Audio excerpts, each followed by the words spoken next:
Facteurs de risque, stratégie de confinement ou traitement de la maladie.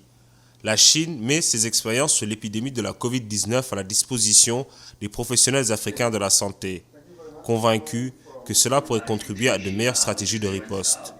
Ces éclaircissements, notamment sur la durée d'incubation de la maladie et les cas asymptomatiques, pourraient être décisifs dans les semaines à venir. Aujourd'hui, à ce jour, il y a juste un seul patient dans le monde qui a eu à développer la maladie au-delà de 14 jours.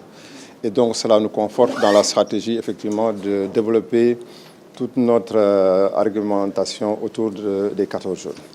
Mais également sur les cas asymptomatiques, parce que quand même, il est noté certains patients, mais qui sont des contacts de cas suspects qu'on teste, qui ne présentent pas de signes évidents et qui, lors du diagnostic de laboratoire, nous voyons qu'ils sont positifs. Et donc, ces patients sont effectivement systématiquement mis en quarantaine et nous les suivons jusqu'au terme de leur quarantaine pour les tester. Et je pense que nous avons adopté cette stratégie ici au Sénégal, de tester ces personnes asymptomatiques jusqu'à la fin. Donc, à l'heure actuelle, il n'existe pas encore de vaccin, même si les experts chinois pensent être sur la bonne voie en termes de traitement.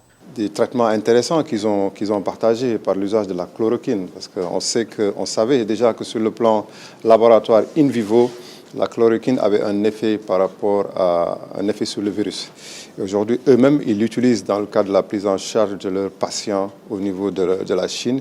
Et ça aide apparemment à diminuer le délai d'hospitalisation, en tout cas la durée de prise en charge. Et donc, je pense que c'est quelque chose que nous allons pouvoir étudier avec nos collègues infectiologues et aussi étudier un peu la mesure, comment on pourrait vraiment intégrer cette chloroquine aussi dans la prise en charge de nos patients. La Chine va fournir du matériel médical au Sénégal dans les plus brefs délais et des compagnies chinoises aident actuellement à transformer l'extension de l'hôpital pour enfants de Diamniadio en centre de confinement.